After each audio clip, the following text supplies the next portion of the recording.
ಈಗ ಕೆಲವೊಬ್ರು ಇದ್ದಕ್ಕಿದ್ದಂಗೆ ಹೆಂಗಿರ್ತಾರೆ, ಏನೋ ಒಂದು ಆಗಿರುತ್ತೆ, ತಿರ್ಕೊಂಡ್ಬಿಡ್ತಾರೆ. ಅವಾಗ ಅವರು ಎಲ್ಲ ಬಹಳ ಆಶ್ಚರ್ಯ ಆಗುತ್ತೆ, ಅಥವಾ ಯಾರೋ ಏನೋ ಮಾಡಿಸ್ಬಿಟ್ಟಿದ್ದಾರೆ, ಅದಕ್ಕೋಸ್ಕರ ಹಿಂಗೇನೋ ಆಗ್ಬಿಟ್ಟಿದೆ ಅನ್ನೋದು ಒಂದು ಲೆಕ್ಕಾಚಾರ. ನಿಮಗೆ ಮಾಡಿಸಿದ್ದಾರೆ ಅಥವಾ ನಿಮಗೆ ಅಂಥ ಶತ್ರುಗಳಿದ್ದಾರೆ, ಅಂಥ ಪರಿಸರದಲ್ಲಿ ನೀವು ಇದ್ದೀರಾ ಅನ್ನೋದನ್ನ ಮೊದಲು ಖಾತ್ರಿ ಮಾಡಿ. ಆ ಒಂದು ಪ್ರಯೋಗ ಮಾಡಲಿಕ್ಕೆ ಕೆಲವೊಂದು ವಸ್ತುನಿಷ್ಠವಾದಂಥ ತಂತ್ರಗಳ ಅವಶ್ಯಕತೆ ಇದೆ. ಇನ್ನೂ ಕೆಲವು ಪ್ರಯೋಗಗಳಿದ್ದಾವಲ್ಲ, ಅದು ನಾವು ಮಕರ ಪ್ರಯೋಗಗಳು ಅಂತ ಹೇಳ್ತೀವಿ. ಅಂಥ ಪ್ರಯೋಗಗಳಲ್ಲಿ ಅದು ಎಷ್ಟೇ ದೂರ ಇದ್ರೂ ಕೂಡ ನಾವು ಸಾಗಿಸ್ಬೋದು, ದಾಟಿಸ್ಬೋದು. ಗುರುಗಳೇ, ಕೆಲವೊಂದಷ್ಟು ಮನೆಗಳಲ್ಲಿ ನಾವು ನೋಡಿದ್ದೀವಿ, ಚೆನ್ನಾಗೇ ಇರ್ತಾರೆ, ಆದರೆ ಸಡನ್ನಾಗಿ ಅಪಘಾತ ಆಗೋಗುತ್ತೆ, ಸಡನ್ನಾಗಿ ಆಘಾತಗಳಾಗೋಗುತ್ತೆ, ಸಡನ್ನಾಗಿ ಲಾಸ್ ಆಗೋಗುತ್ತೆ. ಇನ್ನೂ ಕೆಲವೊಂದು ಮನೆಗಳಲ್ಲಿ ಸಡನ್ನಾಗಿ ಯಾರೋ ತೀರ್ಕೊಂಡ್ಬಿಡ್ತಾರೆ. ಚೆನ್ನಾಗೇ ಇರ್ತಾರೆ, ಆದರೆ ತೀರ್ಕೊಂಡ್ಬಿಡ್ತಾರೆ. ಈ ರೀತಿಯಾದಂಥ ಒಂದು ಎಲ್ಲ ಘಟನೆಗಳು ನಡೀತಾ ಇದ್ದಾಗ ಅಲ್ಲಿ ಪ್ರಯೋಗ ಆಗಿದೆ ಅಂತ ನಾವು ಅನ್ಕೋಬೋದಾ ಅಂತ?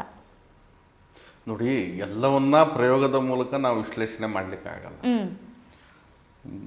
ಜೀವ ಜಂತುಗಳು, ಮನುಷ್ಯ ಒಂದಲ್ಲ ಒಂದಿನ ಸಾವು ತಪ್ಪಲ್ಲ. ಅದು ಒಮ್ಮೆಗಾದರೂ ಒಮ್ಮೆ ಬರಲೇಬೇಕು ಸಾವು ಅನ್ನೋದು. ಅದು ಅಂತಿಮ ನಿರ್ಣಯ, ನಿಶ್ಚಯ. ಕೆಲವೊಬ್ಬರು ಬೇಗ ಹೋಗ್ತಾರೆ, ಕೆಲವೊಬ್ಬರು ನಿಧಾನ ಆಗುತ್ತೆ. ಯಾವುದೋ ಮನೆಯಲ್ಲಿ ತೀರ್ಕೊಂಡಿದ್ದಾರೆ ಅಂದ ತಕ್ಷಣ ನಾವು ಅದನ್ನು ತಂತ್ರದ ಬಗ್ಗೆನೇ ವಿಚಾರ ಮಾಡೋದು ತಪ್ಪಾಗ್ತದೆ. ಅವನು ಸಹಜವಾಗಿ ವಯಸ್ಸಾಗಿರಬೇಕು, ಸಾಯಲೇಬೇಕು, ಏನು ಮಾಡಲಿಕ್ಕಾಗಲ್ಲ. ಈಗ ಕೆಲವೊಬ್ಬರು ಇದ್ದಕ್ಕಿದ್ದಂಗೆ ಹೆಂಗಿರ್ತಾರೆ, ಏನೋ ಒಂದು ಆಗಿರುತ್ತೆ, ತೀರ್ಕೊಂಡ್ಬಿಡ್ತಾರೆ. ಅವಾಗ ಅವರು ಎಲ್ಲ ಬಹಳ ಆಶ್ಚರ್ಯ ಆಗ್ಬಿಡುತ್ತೆ, ಅಥವಾ ಯಾರೋ ಏನೋ ಮಾಡಿಸ್ಬಿಟ್ಟಿದ್ದಾರೆ, ಅದಕ್ಕೋಸ್ಕರ ಹಿಂಗೇನೋ ಆಗ್ಬಿಟ್ಟಿದೆ ಅನ್ನೋದು ಒಂದು ಲೆಕ್ಕಾಚಾರ. ನೋಡಿ, ಸ್ವಲ್ಪ ಯೋಚನೆ ಮಾಡಬೇಕು. ಎಲ್ಲವೂ ಮಾಟ ಮಂತ್ರ ಕೃತ್ಯಗಳಿಂದನೇ ಆಗುತ್ತೆ ಅನ್ನೋದಲ್ಲ. ಅವರವರು ಜೀವನ ಶೈಲಿನೂ ಸಮಸ್ಯೆ ಇರ್ಬೋದು. ಚೆನ್ನಾಗಿ ಕುಡ್ಕೊಂಡು ಬಿದ್ದಿರ್ತಾರೆ, ಹೋಗ್ಬಿಟ್ಟು ಸತ್ತೋದ್ರೆ ಯಾರಾದ್ರು ಮಾಡಿಸಿದ್ದಾರೆ ಅಂದರೆ ನಂಬಲಿಕ್ಕೆ ಆಗ್ತದೆ. ಅಥವಾ ಗಾಡಿ ಅಜಾಗರೂಕತೆಯಿಂದ ಓಡಿಸ್ಬಿಟ್ಟು ತನ್ನ ಜೀವನ ತಾನೇ ಕಳ್ಕೊಂಡ್ರೆ ಸಮಸ್ಯೆ. ಆದರೆ ಹೌದು, ಮಾಟ ಮಂತ್ರ ತಂತ್ರದಿಂದ ಜೀವಹಾನಿ ಅಂತಕ್ಕಂಥದ್ದು ಆಗ್ಬೋದು, ಅಥವಾ ವ್ಯಕ್ತಿನ ಹಾಸಿಗೆ ಹಿಡಿಯುವಂಥ ಒಂದು ವ್ಯವಸ್ಥೆಗೂ ಕೂಡ ಅದು ತಳ್ಬೋದು. ಅಂಥ ಸ್ಥಿತಿಗತಿಗಳು ಕೂಡ ಇದ್ದಾವೆ. ಮಾಡುವಂಥ ಒಂದು ನಿರ್ಣಯದಲ್ಲಿ ಅದು ಕೂಡ ಪರಿಪಕ್ವವಾಗಿ ನಡೆಸಿದ್ದೇ ಆಯ್ತು ಅಂದರೆ ಅಂತಹ ಕೃತ್ಯಗಳನ್ನು ಮಾಡಿಸುವಂಥ ಜನನೂ ಇದ್ದಾರೆ, ಮಾಡುವಂಥವ್ರು ಇದ್ದಾರೆ. ಅದು ವಿಷಯ ಅಲ್ಲ. ಎಲ್ಲದಕ್ಕೂ ಆ ಕೊಂಬೆ ಮುರಿಯೋದಕ್ಕೂ ಆ ಕಾಗೆ ಕೂತ್ಕೊಳೋದಕ್ಕೂ ಅಂತ ಹೇಳಿ ಲೆಕ್ಕಾಚಾರ ಮಾಡೋದು ತಪ್ಪಾಗುತ್ತೆ. ನೋಡಿ, ಮಾರಣ ಪ್ರಯೋಗ ಅನ್ನೋದು ಒಂದು ವಿಶೇಷವಾಗಿ ನಾನು ನಿಮ್ಗೆ ಅವೆಲ್ಲ ಹೇಳಿದೆ, ಅಗ್ನಿ ಪುರಾಣದಲ್ಲಿ ಇದ್ರ ಬಗ್ಗೆ ಎಲ್ಲ ಮಾಹಿತಿ ಇದೆ ಅಂತ. ನೋಡಿ, ಮಾರಣ ಪ್ರಯೋಗದಲ್ಲಿ ಒಂದು ಘಾತ ಪ್ರಯೋಗ ಅಂತ ಹೇಳ್ತೀವಿ, ಅಥವಾ ಕೃತ್ಯ ಪ್ರಯೋಗ ಅಂತಲೂ ಹೇಳ್ತೀವಿ ಅದನ್ನು. ಅಂದರೆ ಈ ಬಂದೂಕಿಂದ ಗುಂಡು ಹೆಂಗೆ ಹೋಗುತ್ತೆ ಆ ರೀತಿಯಲ್ಲಿ ವ್ಯಕ್ತಿನ ನಾಶ ಮಾಡ್ತಕ್ಕಂಥದ್ದು.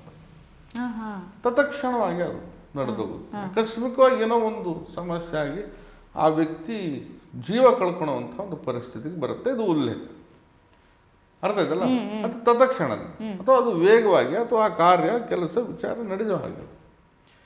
ಇನ್ನೊಂದು ಪ್ರಯೋಗ ಅದರಲ್ಲೇ ಮಂದ ಮಾರಣ ಪ್ರಯೋಗ ಅಂತ ಹೇಳ್ತೀವಿ. ಮಂದ, ಆ ವ್ಯಕ್ತಿನ ದಿನೇಕವಾಗಿ ಕೃಷ ಮಾಡ್ತಾನೆ.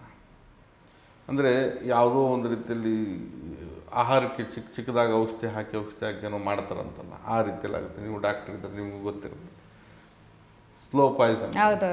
ಆ ರೀತಿ ಆ ಮನುಷ್ಯನನ್ನು ಹಾಸಿಗೆ ಹಿಡಿಯೋ ಹಾಗೆ, ಅವನನ್ನು ಅಲ್ಲೇ ಬೀಳೋ ಹಾಗೆ, ಕೊಳೆಯೋ ಹಾಗೆ, ಅವನ ಕೈ ಕಾಲು ಅಥವಾ ಬೇರೆ ಬೇರೆ ಕಾಯಿಲೆ, ಆಸ್ಪತ್ರೆ, ಮನೆ ಒಂದಾಗಿರುತ್ತೆ. ಅಥವಾ ಅವನ ತಲೆ, ಹೊಟ್ಟೆ, ಬಾಧೆ ಒಂದು ತಪ್ಪಿದ್ರೆ ಒಂದು ಸಮಸ್ಯೆ, ಶೂಲ ಅಲ್ವಾ? ಈ ರೀತಿಯಾಗಿ ಕೆಲವು ಸಮಸ್ಯೆಗಳನ್ನು ಮಾಡ್ತಕ್ಕಂಥ ಪ್ರಯೋಗನ ನಾವು ಮಂದ ಮಾರಣ ಪ್ರಯೋಗ ಅಂತ ಹೇಳ್ತೀವಿ. ಈ ಎರಡೂ ರೀತಿಯಾದಂಥ ಒಂದು ಸ್ಥಿತಿನ ನಾವು ನೋಡ್ಬೋದು. ಅಗತ್ಯವಾದಂಥ ತಾಂತ್ರಿಕ ವಸ್ತುಗಳ ಬಳಕೆಯಿಂದ ಮಾತ್ರ ಇಂಥ ಪ್ರಯೋಗನ ಸ್ಥಿತಿ ಮಾಡಲಿಕ್ಕೆ ಸಾಧ್ಯ. ಯಾವುದೇ ತಾಂತ್ರಿಕ ವಿಚಾರದಲ್ಲಿ ಭಾಳಷ್ಟು ಆ ವಸ್ತುಗಳು ಆಗಿರ್ಬೋದು, ಅದನ್ನು ನಾವು ಖಾತ್ರಿ ಮಾಡಿಕೊಂಡೇ ಕೆಲವೊಂದು ಸ್ಥಿತಿನ ಜಾಗೃತಪಡಿಸಬೇಕಾಗ್ತದೆ, ಅಥವಾ ಒಂದು ಸ್ಥಿತಿನ ಸ್ಥಾಪನೆ ಮಾಡಲಿಕ್ಕೆ ಸಾಧ್ಯ ಆಗುತ್ತೆ. ಗುರುಗಳೇ, ಈ ನೀವು ಮಂದ ಪ್ರಯೋಗ ಅಂತ ಹೇಳಿದಾಗ ನಾವು ಸಾಕಷ್ಟು ಜನರ ಆರೋಗ್ಯ ಸಮಸ್ಯೆಗಳು ಒಂದಾದ್ಮೇಲೆ ಒಂದು ಸ್ಟಾರ್ಟ್ ಆಗ್ತಾ ಇರುತ್ತೆ. ಒಂದು ಸ್ಟಾರ್ಟ್ ಆದರೆ ಮುಗಿಯೋದೇ ಇಲ್ಲ, ಆರೋಗ್ಯ ಕ್ಷೀಣಿಸ್ತಾ ಹೋಗ್ತಾ ಇರುತ್ತೆ. ಎಷ್ಟೇ ಮೆಡಿಸಿನ್ಸ್ ತೊಗೊಳ್ರೂ ಆರೋಗ್ಯ ವಾಪಸ್ ಬರಲ್ಲ. ಈ ರೀತಿಯಾದಂಥ ಆರೋಗ್ಯ ಸಮಸ್ಯೆಗಳಾಗೋದಕ್ಕೂ ಕೂಡ ಈ ಒಂದು ಪ್ರಯೋಗಗಳು ಕಾರಣ ಇರ್ಬೋದಾ ಅಂತ? ನಾನು ಏನು ಹೇಳ್ತಾ ಇದ್ದೀನಮ್ಮ, ಈಗ ಎಲ್ಲವೂ ನಾವು ತಂತ್ರದಲ್ಲೋ ಅಥವಾ ಯಾವುದೋ ಮಾಟದಲ್ಲೇ ವಿಶ್ಲೇಷಣೆ ಮಾಡಲಿಕ್ಕಾಗಲ್ಲ. ಯಾಕಂದರೆ ಅವ್ರವ್ರ ಜೀವನ ಶೈಲಿ ಅವರಿಗೆ ಈಗ ಏನಾಗ್ತಾ ಇದೆ, ಆನುವಂಶಿಕವಾದಂತಹ ಕಾಯಿಲೆಗಳು ಜಾಸ್ತಿ ಈ ಸಂದರ್ಭದಲ್ಲಿ. ಯಾರು ತಂದೆ ತಾಯಿಗೆ ಶುಗರ್ ಇದ್ರು ಮಕ್ಳಿಗೆ ಶುಗರ್ ಬರುತ್ತೆ, ಹಂಗಂತ ಹೇಳ್ಬಿಟ್ಟು ಮಾಡಿಸಿದರೆ ಶುಗರ್ ಬಂದಿದೆ ಅನ್ನೋದು ತಪ್ಪಾಗ್ತದೆ. ಹೀಗೂ ಇದೆ ಹಾಗೂ ಇದೆ, ಇಲ್ಲ ಅನ್ನೋದೇನಿಲ್ಲ. ಈ ರೀತಿ ಪದೇ ಪದೇ ಮಾಡಿಸೋದ್ರಿಂದ ನೋಡಿ ವ್ಯಕ್ತಿಗೆ ಏಟ್ ಬಿದ್ದಿದ್ದ ಜಾಗಕ್ಕೆ ಏಟಾಗುತ್ತೆ. ಆ ರೀತಿಯಲ್ಲಿ ಎಷ್ಟೇ ಆಸ್ಪತ್ರೆಗೆ ತೋರಿಸಿದ್ರು ಕೂಡ ಅವನಿಗೆ ಅಲ್ಲಿ ಗುಣ ಕಾಣಲ್ಲ, ಅಲ್ಲಿ ಏನನ್ನೋದು ಗೊತ್ತಾಗಲ್ಲ. ವಿಪರೀತವಾದಂಥ ಬಾಧೆ. ಕೆಲವೊಬ್ಬರಿಗೆ ಮಂದ ಮಾರಣ ಪ್ರಯೋಗದಲ್ಲಿ ಏನಾಗುತ್ತೆ, ಈ ಕಿವಿಯಲ್ಲಿ ಏನೋ ಬಂದು ಶಬ್ದಗಳಾದ ಹಾಗೆ, ಮಾನಸಿಕವಾದಂಥ ವಿಕಲ್ಪಗಳು ಶುರು ಆಗಿಬಿಡುತ್ತೆ. ಹೊಟ್ಟೆಯಲ್ಲಿ ಏನೋ ಸಮಸ್ಯೆ, ಏನು ತಿಂದಿದ್ದು ಕರಗಲ್ಲ, ಕರಗಿದ್ದು ಅರಗಲ್ಲ ಅಂತ ಹೇಳ್ತೀವಿ. ಅವ್ರ ಸ್ಕ್ಯಾನು ಮತ್ತೊಂದು ಏನೇ ಮಾಡಿಸಿದ್ರು ಕೂಡ ಅಲ್ಲಿ ಏನೂ ಇರೋದಿಲ್ಲ, ನಿಲ್ಲಾಗಿ ಬಂದಿರುತ್ತೆ. ಕಾಲಲ್ಲಿ ಎಲ್ಲ ಉರಿ ಅದು ವಾತದಲ್ಲೂ ಬರುತ್ತೆ ಉರಿ ಅನ್ನೋದು.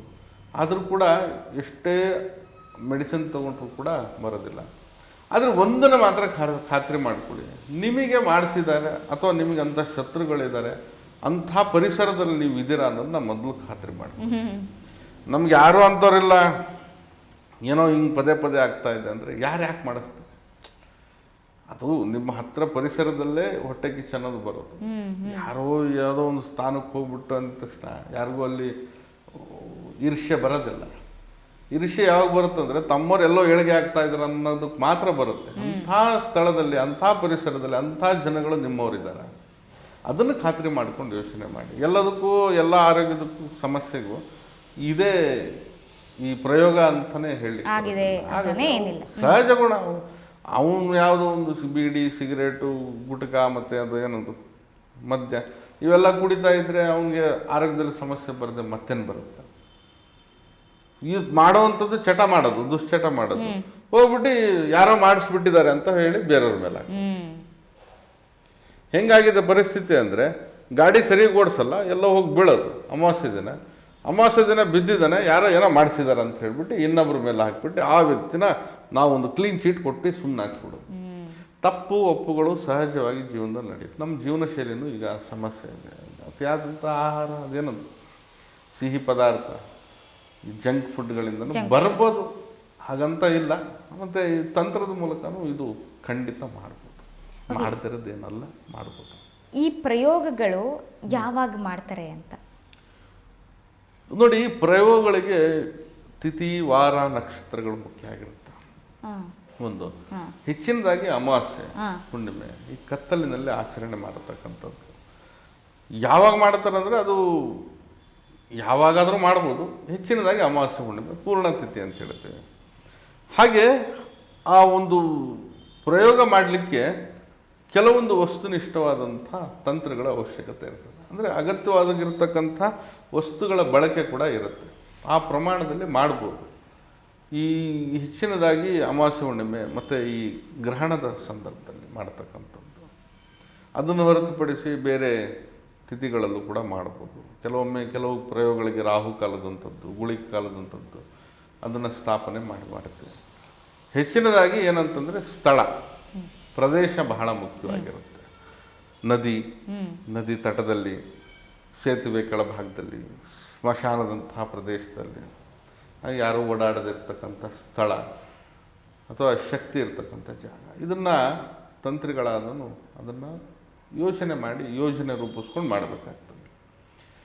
ಒಬ್ಬರಿಂದ ಸಾಧ್ಯ ಇರೋದಿಲ್ಲ ಮಾಡಲಿಕ್ಕೆ. ಅದಕ್ಕೆ ಬೇಕಾದಂತಹ ಜನ, ಸಾಮಗ್ರಿ ಎಲ್ಲ ನೋಡ್ಕೊಂಡು ಆ ವ್ಯವಸ್ಥೆಗೆ ಕೈ ಹಾಕ್ತಾರೆ.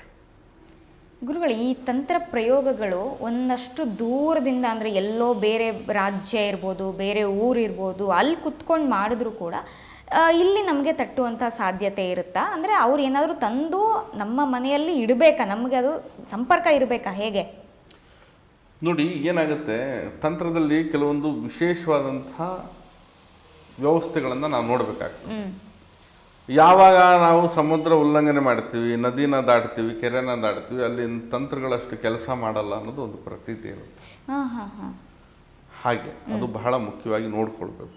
ಎಲ್ಲೋ ಒಂದು ಕಡೆ ಕಾಮಖ್ಯ ಅಂತದ್ದು, ಯಾವುದೋ ಮಯಾಂಗ್ ಅಂತದ್ದು, ಕೇರಳದಂಥದ್ದು, ಅಥವಾ ಇಲ್ಲೇ ಯಾವುದೋ ಕೊಳ್ಳೇಗಾಲ, ಯಾವುದೋ ಅನ್ಕೊಳ್ಳೋಣ. ಎಲ್ಲ ಮಾಡಿದ ತಕ್ಷಣ ಪ್ರಯೋಗನ ಒಂದು ಜಾಗ, ಸಮೂಹ, ಸಮುದಾಯ, ಒಂದು ಪ್ರದೇಶ, ಗುಡ್ಡ, ಗಾಡು ಎಲ್ಲ ಭೇದಿಸ್ಬಿಟ್ಟು ಕಳಿಸ್ತೀವಿ ಅನ್ನೋದು, ಅಷ್ಟು ಆಗುತ್ತೆ ಅನ್ನೋದು ಆಗಲ್ಲ ಅನ್ನೋದು ಎರಡೂ ಕೂಡ ಯೋಚನೆ ಮಾಡಬೇಕಾಗುತ್ತೆ. ಹೆಚ್ಚಿನದಾಗಿ ಕೆಲವೊಂದು ವಸ್ತುಗಳು ನಿಮ್ಮ ಬಳಿ ಇದ್ದಾಗ ಅದರ ಒಂದು ಪ್ರಭಾವಳಿಗಳು ಜಾಸ್ತಿ ಆಗುತ್ತೆ. ಇನ್ನೂ ಕೆಲವು ಪ್ರಯೋಗಗಳಿದ್ದಾವಲ್ಲ, ಅದು ನಾವು ಮಕರ ಪ್ರಯೋಗಗಳು ಅಂತ ಹೇಳ್ತೀವಿ. ಅಂಥ ಪ್ರಯೋಗಗಳಲ್ಲಿ ಅದು ಎಷ್ಟೇ ದೂರ ಇದ್ರೂ ಕೂಡ ನಾವು ಸಾಗಿಸ್ಬೋದು, ದಾಟಿಸ್ಬೋದು. ಪ್ರಯೋಗನೇ ಬೇರೆ ಆಗುತ್ತೆ, ಪೂಜೆನೇ ಬೇರೆ ಆಗುತ್ತೆ. ಪೂಜೆ ಅಂದರೆ ಅನುಷ್ಠಾನವಾಗಿ ಮಾಡೋದು. ಪ್ರಯೋಗ ಅಂತಂದರೆ ಒಬ್ಬ ವ್ಯಕ್ತಿನ ಹಿಡಿತಕ್ಕೆ ತೆಗೆದುಕೊಳ್ಳುವಂಥದ್ದು. ಯಾವುದಾದ್ರೂ ಅಡ್ಡ ಬಂದಿದ ತಕ್ಷಣ ಅಲ್ಲೇ ಅಡ್ಡ ಹಿಡಿಯುವಂಥದ್ದು ಸಾಧ್ಯತೆಗಳು ಜಾಸ್ತಿ ಇರ್ತವೆ. ಆದರೂ ಕೂಡ ಅದನ್ನು ಪ್ರಯೋಗದ ಮೂಲಕ ಸಾಬೀತು ಮಾಡಬೇಕು. ಅದೇ ಒಂದು ತಂತ್ರಿಯ ಶೈಲಿ, ವಿಶಿಷ್ಟತೆ. ಹಿಂದೆ ಏನಾಗ್ತಿತ್ತು, ಒಂದು ಸ್ಥಳ ಊರಿದ್ದರೆ ಯಾರೋ ಮಾಡೋರಲ್ಲೇ ಎಲ್ಲೋ ಇರ್ತಿದ್ರು ಅಥವಾ ಕಲ್ತವ್ರು ಇರ್ತಿದ್ರು. ಹಬ್ಬ ಅಂದರೆ ಒಂದು ಊರಿಂದ ಒಂದು ಊರಿಗೆ ಎಷ್ಟು ಒಂದು 50 ಕಿಲೋಮೀಟ್ರ್ 100 ಕಿಲೋಮೀಟ್ರ್ ಬಂಡಿಯಲ್ಲೋ ಕುದುರೆಯಲ್ಲೋ ಹೆಂಗೋ ಓಡಾಡ್ಕೊಂಡು ಅಥವಾ ನಡ್ಕೊಂಡಾದ್ರೂ ಹೋಗಿ ಬಂದ್ಬಿಡೋರು. ಇಲ್ಲಿಂದ ಅಲ್ಲಿಗೆ ಹೋಗ್ತೀನಿ, ಕಾಶಿಗೆ ಹೋಗ್ತಾ ಇದ್ದಾನೆ ಒಬ್ಬ ವ್ಯಕ್ತಿ ಅಂದರೆ ಹಿಂದಿನ ಕಾಲದಲ್ಲಿ ಅವ್ನು ಬರಲ್ಲ ಅನ್ನೋದು ಫಿಕ್ಸ್ ಆಗ್ಬಿಡ್ತು, ಮರ್ತೋಗ್ಬಿಡ್ತಿದ್ದೆ. ಅವ್ನು ಮುಗೀತು, ಅವ್ನು ಇನ್ನೂ ಬರಲ್ಲ ವಾಪಸ್ ಅಂತ. ಯಾಕಂದರೆ ನಡ್ಕೊಂಡು ಹೋಗೋದು ಗೊತ್ತಿದೆ, ವಾಪಸ್ ಬರೋಕ್ಕೆ ಶಕ್ತಿ ಇರೋದಿಲ್ಲ. ಅದಕ್ಕೆ ವಯಸ್ಸಾದ ಸಂದರ್ಭದಲ್ಲಿ ಹಿಂಗೆ ಮಾಡ್ತಾ ಇರ್ತಾರೆ. ಅವಾಗ ಈ ವ್ಯವಸ್ಥೆ ಇತ್ತು. ಅವಾಗ ತಂತ್ರಗಳು ಬೇಗ ಪರಿಹಾರಗಳನ್ನು ಕೊಡ್ತಾ ಇದ್ರು. ಈಗ ಕೆಲವೊಂದು ಸಾಮಗ್ರಿಗಳನ್ನು ತಗೊಂಡು ಅದನ್ನು ಸಾಬೀತು ಮಾಡಬೇಕು. ಮತ್ತು ಆದಷ್ಟು ಅನುಷ್ಠಾನ ಮಾಡಿರ್ತಕ್ಕಂಥ ಕೆಲವು ವಸ್ತುಗಳನ್ನು ಕೊಡೋದ್ರಿಂದ ಹೆಚ್ಚಿಗೆ ಫಲಿತಾಂಶ ಪಡೀಲಿಕ್ಕೆ ಸಾಧ್ಯ ಇದೆ. ಮತ್ತು ಪ್ರಯೋಗದಲ್ಲಿ ತಂತ್ರ ಅದನ್ನು ಭೇದಿಸಿ ಮಾಡಬೇಕಾಗುತ್ತೆ ಅಷ್ಟೇ. ಈ ಪ್ರಯೋಗಗಳು ನಮ್ಮನ್ನು ತಟ್ಟಬಾರ್ದಪ್ಪ ಅಂದರೆ ಏನು ಮಾಡಬೇಕು? ನೋಡಿ, ನಮ್ಮ ಯಾರೇ ಮಾಡಿಸ್ಲಿ ಪ್ರಯೋಗ ನಮ್ಮ ಮೇಲೆ ನಮಗೆ ತಟ್ಟಬಾರ್ದು ಅಂದರೆ ಏನು ಮಾಡಬೇಕು? ನೋಡಿ, ದಿಗ್ಬಂಧನ, ಸ್ವರೂಪ ಬಂಧನ ಅಂತ ಹೇಳ್ತೀವಿ. ಈಗ ದಶದಿಕ್ಕುಗಳು ಅಂತ ನಾವು ತೆಗೆದುಕೊಳ್ಬೇಕು. ಕರೆಕ್ಟ್ ಇರೋದು 4 ದಿಕ್ಕು ಅಂತ ಹೇಳ್ತೀವಿ. ಮತ್ತು ಅದನ್ನು ಕೌಲು ಹೊಡೆದ್ರೆ 8 ದಿಕ್ಕಾಗುತ್ತೆ. ಅದಾದಮೇಲೆ ಭೂಮಿ ಮತ್ತು ಆಕಾಶ ತೊಗೊಂಡ್ರೆ ದಶದಿಕ್ಕುಗಳು ಅಂತ ಹೇಳ್ತೀವಿ. 10 ದಿಕ್ಕಿನಲ್ಲೂ ಕೂಡ ಯೋಚನೆ ಮಾಡಬೇಕು. ಅದೇ ದಿಗ್ಬಂಧನ ಅಂತ ಹೇಳ್ತೀವಿ. ಅದು ಸ್ವರೂಪ ಬಂಧನ, ದಿಗ್ಬಂಧನ ಅಂದರೆ ಬಂಧನ ಪ್ರಯೋಗನೇ ಅವೆಲ್ಲ. ಅದರಲ್ಲಿ ನಮಗೆ ನಾವೇ ರಕ್ಷಾ ಕವಚ, ನಮಗೆ ನಾವು ರಕ್ಷಣೆಗೆ ಏನು ಮಾಡಬೇಕು, ಆ ಕಾರ್ಯಗಳನ್ನು ಮಾಡಬೇಕು. ಯಾವುದೂ ತಾಕಬಾರ್ದು, ಯಾವುದೂ ತಾಟಬಾರ್ದು, ಯಾವುದೇ ಒಂದು ಪ್ರಯೋಗಗಳು ಕೂಡ ನಮಗೆ ಅಂಟಬಾರ್ದು, ಯಾವುದೇ ದೃಷ್ಟಿ ಬೀಳಬಾರ್ದು. ಇವೆಲ್ಲ ಸಹಜವಾಗಿ ಬರುತ್ತೆ ಮನುಷ್ಯನಿಗೆ. ಈ ದಿಗ್ಬಂಧನದಂಥ ಪ್ರಯೋಗಗಳಾಗಿರ್ಬೋದು, ಮನೆಯಲ್ಲಿ ಕೆಲವೊಂದು ಕವಚಗಳನ್ನು ಇಡೋದ್ರಿಂದ ಆಗಿರ್ಬೋದು, ಮನೆಗೆ ಕೆಲವು ವಸ್ತುಗಳನ್ನು ಕಟ್ಟೋದ್ರಿಂದ ಆಗಿರ್ಬೋದು, ಹಾಗೆ ದೈವ ಅನುಷ್ಠಾನಗಳನ್ನು ಮಾಡೋದ್ರಿಂದ ಆಗಿರ್ಬೋದು, ಕೆಲವೊಂದು ಮಂತ್ರೋಚ್ಚಾರಣೆಗಳನ್ನು ಅಳವಡಿಸ್ಕೊಳೋದ್ರಿಂದ, ಕೆಲವೊಂದು ತಾಯಿತಿಗಳು ಯಂತ್ರಗಳೆಲ್ಲ ಕಟ್ಕೊತಾ ಇರ್ತಾರೆ.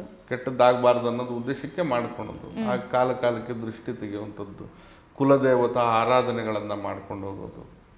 ಇವೆಲ್ಲ ಮಾಡಿದ್ರೆ ಖಂಡಿತವಾಗಿ ಯಾವುದೇ ಬಾಧೆ, ಯಾವುದೇ ಮಾಟ ಮಂತ್ರದಂತಹ ಕ್ರಿಯೆಗಳು ಬರೋದಿಲ್ಲ. ನುರಿತರಾಗಿರ್ತಕ್ಕಂಥ ತಂತ್ರಿಗಳ ಬಳಿ ದಿಗ್ಬಂಧನ ಕವಚಗಳನ್ನು ಮನೆಗೆ ಕಟ್ಟೋದ್ರಿಂದ ಬಹಳ ಶುಭ ಆಗುತ್ತೆ. ಅದು ಆ ಮನೆಗೆ ಅಂದರೆ ಆ ಮನೆಯಲ್ಲಿರ್ತಕ್ಕಂಥ ಕುಟುಂಬದ ಸದಸ್ಯರುಗಳಿಗೆ ರಕ್ಷಣೆ ಕೊಡುತ್ತೆ. ಸರಿ, ನಾವು ಮನೆ ಬಿಟ್ಟು ಹೊರಗಡೆ ಕೆಲಸಕ್ಕೆ ಹೋಗ್ತೀವಿ, ಕೆಲಸಕ್ಕೆ ಹೋದ್ಮೇಲೆ ಆಗುತ್ತಾ? ಹಂಗಲ್ಲ. ಅದು ನಿಮ್ಮ ಹಿಂದೆ ಇರುತ್ತೆ. ಕೆಲವೊಂದು ಪ್ರಾಣದೇವರ ಯಂತ್ರಗಳಂತ ಹೇಳ್ತೀವಿ. ಆಂಜನೇಯ ಸ್ವಾಮಿ ಸಾಕ್ಷಾತ್ ಹನುಮನೆ ನೆರಳಾಗಿ ಕಾಪಾಡ್ತಾರೆ, ಅಂದರೆ ರಕ್ಷಣೆ ಕೊಡ್ತಾರೆ. ಬಲವಾನ ಹನುಮಂತ ನಿಮ್ಗೆ ಸದಾಕಾಲ ರಕ್ಷಣೆಯನ್ನು ಕೊಡ್ತಾ, ಎಲ್ಲದರಲ್ಲೂ ವಿಜಯಗಳನ್ನು ಕೊಡ್ತಾ, ಯಾವುದೇ ದೃಷ್ಟಿ ದೋಷಾದಿಗಳನ್ನು ತಳ್ಳುತ್ತಾ. ಯಾಕಂದರೆ ಆಂಜನೇಯ ಸ್ವಾಮಿ ಶನಿ ದೃಷ್ಟಿನೇ ಬೀಳಲಿಕ್ಕೆ ಬಿಡೋದಿಲ್ಲ ಆರಾಧನೆ ಪೂಜೆ ಮಾಡೋದ್ರಿಂದ. ಹಾಗೆ ಎಲ್ಲದರಲ್ಲೂ ರಕ್ಷಣೆ ಮಾಡ್ತಾನೆ. ಮತ್ತು ಕಾಳಿ ತಂತ್ರದ ವಿಶೇಷತೆ ಅದು ಕೂಡ ತಡೆಗಟ್ಟಲಿಕ್ಕೆ ಅನುಕೂಲ ಆಗುತ್ತೆ.